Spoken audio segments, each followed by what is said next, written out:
গলা মানে সাংঘাতিক।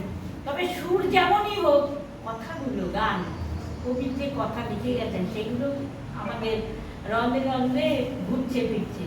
যাই হোক, এখন আমরা চলে যাব একটু আবৃত্তি, তারপরে পৌলমী নাচ। আচ্ছা, আবৃত্তি পরিবেশন করবে শ্রী তপন সাহা মহাশয়, এরপরে পৌলমী।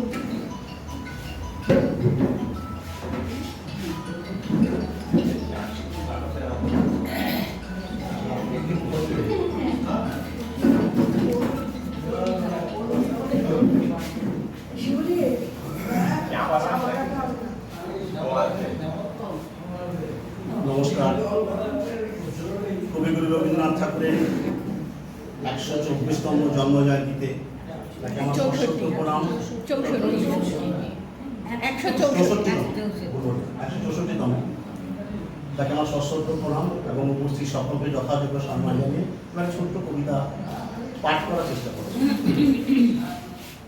কবিতার নাম পথের বাঁধন, কবি রবীন্দ্রনাথ ঠাকুর।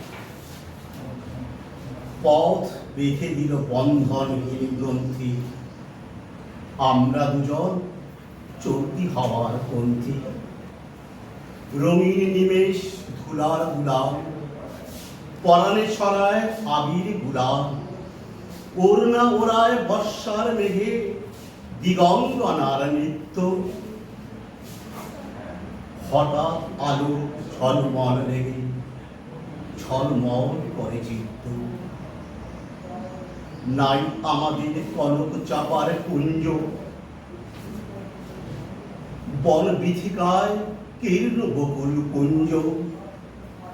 হঠাৎ কখন সন্ধ্যা বেলায় নাম হারা ফুল গন্ধ এলায়।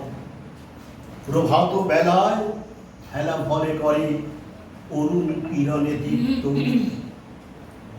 উদ্ধত যত শাখার শিখরে রডোডেনড্রন গুচ্ছ। নাই আমাদের সঞ্চিত ধনরত্ন, নাই রে ঘরের লালন ললিত যত্ন। পথ পাশে পাখি পথ হারায়, বন্ধন তারে করি না খাঁচায়। ডানা মেলে দেওয়া মুক্তি পিয়ে কুজনে দেওয়া দুজনে তৃপ্ত। আমরা চকিত অভাব নিয়ে কচিত কি জনে নিত্য। নমস্কার।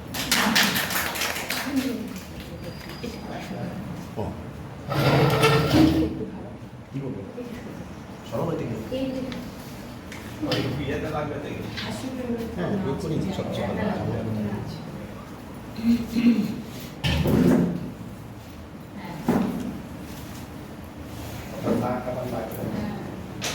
আচ্ছা, আবৃত্তি গান এতক্ষণ আমরা দেখলাম।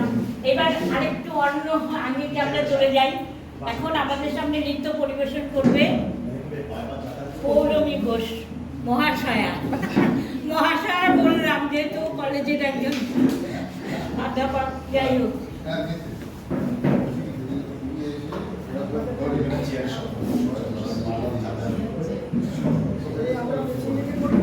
কিছু হবে না।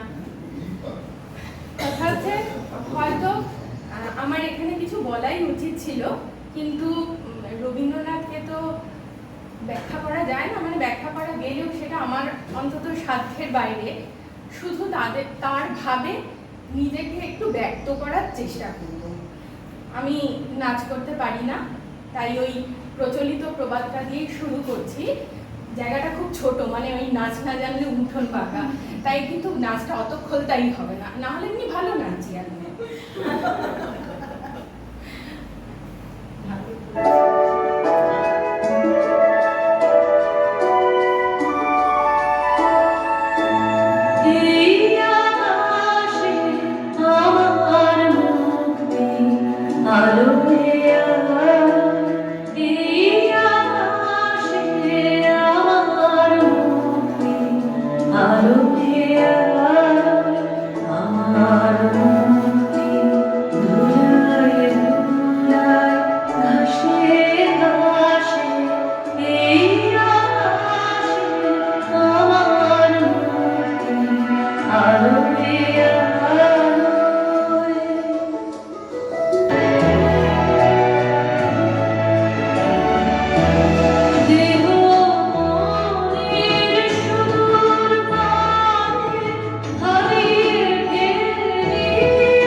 ট্রেনারকে বলবি তো?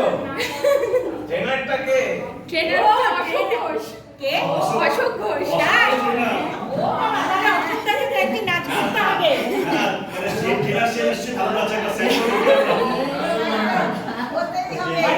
তাহলে আমরা ট্রেনার অসুখটা বলছি, কিন্তু তাহলে তো হবে না।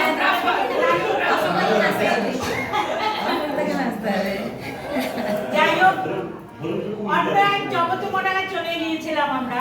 সত্যি এই আকাশটা আমার ভর্তি আলোয় আলো। এখন আবৃত্তিতে চলে যাই আরেকটা। এখন আমাদের সামনে আবৃত্তি পরিবেশন করবে আমাদের প্রিয় সীমাদি।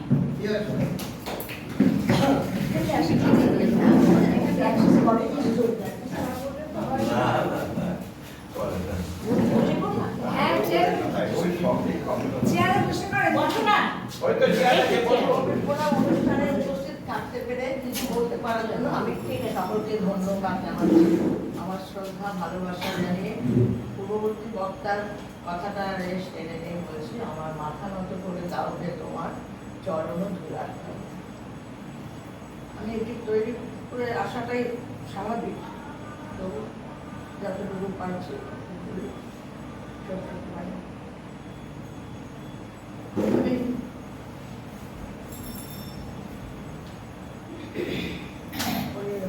কবিকে প্রণাম জানিয়ে সুরের গুরু দাও দাও সুরের দীক্ষা, মোরা সুরের কাঙাল এই মোদেরই ভিক্ষা।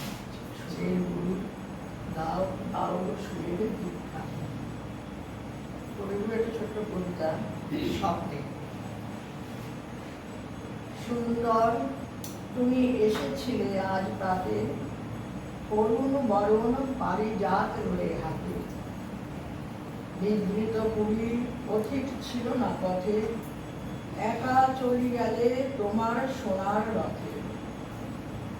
বারেক থামিয়া মোর বা প্রাণে চেয়েছিলে তব অন্য নয়ন পাতে সুন্দর তুমি এসেছিলে আজ রাতে স্বপন আমার ভরেছিল কোন গন্ধে ঘরের আধার কেঁপেছিল কি আনন্দে ধুলায় লুটানো নীরব আমার বিনা বেজে উঠেছিল অনাহত কি আঘাতে কতবার আমি ভেবেছিল উঠি উঠি আলস ত্যাজিয়া পথে বাহিরায় ছুটি উঠিল যখন তখন গিয়েছ চলে দেখা বুঝি আর হলো না তোমার সাথে সুন্দর তুমি এসেছিলে আজ প্রাতে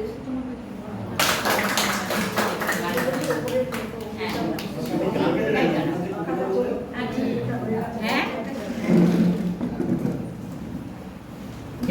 সীমাদিকে কি বলবো, খুব সুন্দর সীমাদি দারুণ হয়েছে, কিন্তু আরেকটু বড় করলে যাই হোক আরেকটু বড় করলে আর খুশি হতাম।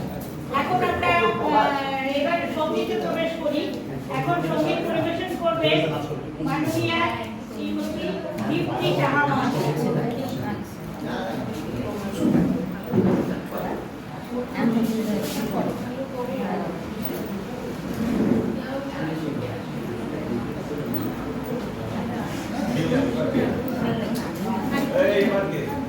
ওই দীপ্তি সাহা আরে তুমি কত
স্বপ্ন শেষের বাতায়নে হঠাৎ আসা ও তার হঠাৎ আসা ক্ষণে ক্ষণে আধো ঘুমে প্রান্ত ছোঁয়া বকুল মা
খুব সুন্দর ভালো।